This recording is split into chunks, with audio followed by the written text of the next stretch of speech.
네, 대통령님 일정 소화하시느라 고생 많으셨습니다. KBS 손소영입니다. 어제도 말씀하셨고 이제 양국 우호 증진을 설명하시면서 좀 혐중 혐한 정서를 해소하는 문제의 중요성을 말씀하셨는데요. 중국 측 시 주석이나 이제 고위 인사들과 만나시면서 중국 측도 이런 문제에 대한 우려를 좀 표명했는지 그런 점들이 좀 궁금하고요.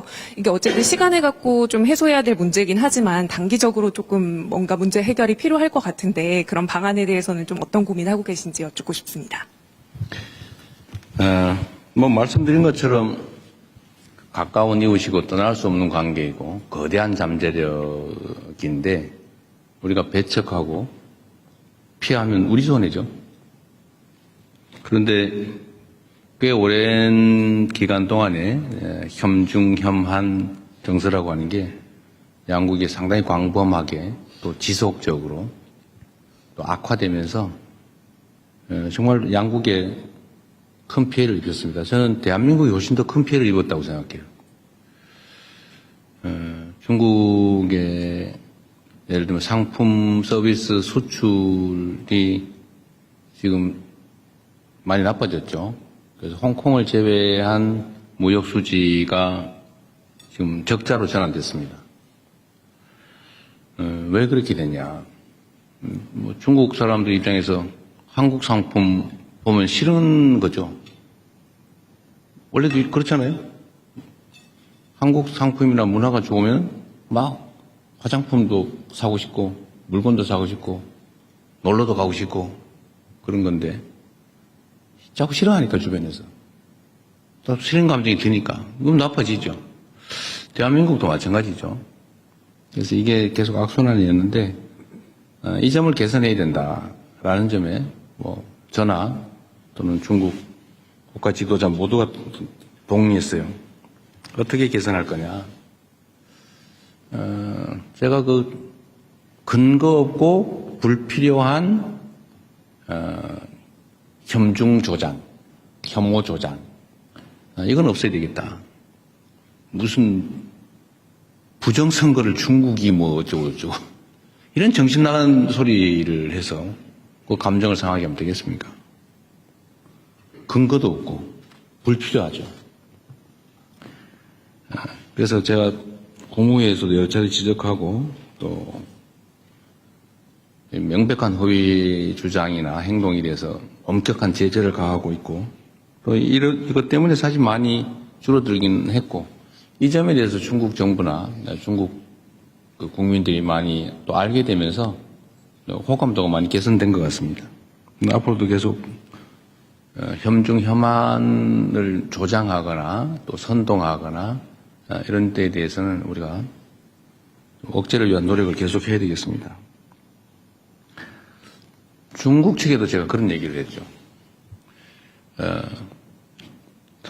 대한민국이 혐중 선동을 하는 뭔가 근거 비슷한 거 이런 게 좀 최소화되어야 된다. 증표가 필요하다. 그게 소위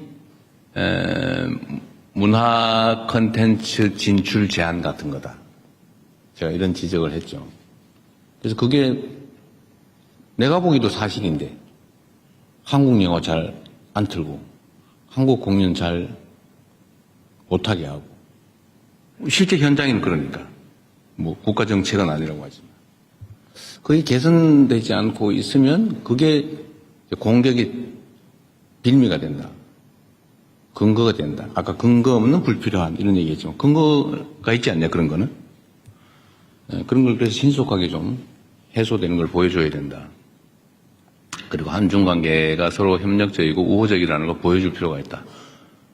그래서 제가 이것도 지방 균형 발전 차원에서 우리나라 사람들이 팬더 좋아하는데 저 광주에 우치동물원이라고 국가 제2동물원이 있대요.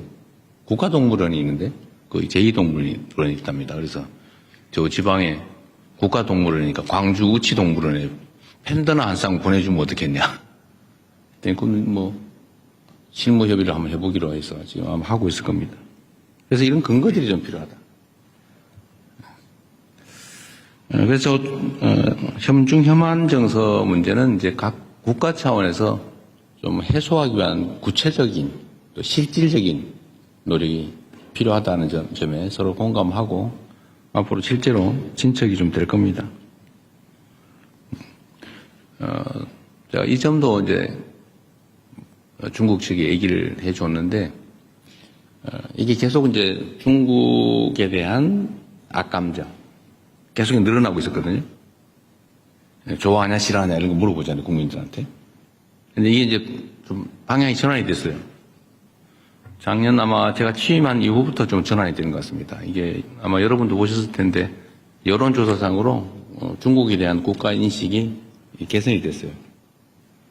중국 국민들에 대한 그 인식도 많이 또 개선됐다고 합니다. 다행스럽죠. 이제 방향을 좀 바꿨으니까 많이 개선되지 않을까 싶고 좀 가속도를 붙여야 되겠다는 생각하고 있습니다. 여러분도 좀 도와주시기 바랍니다.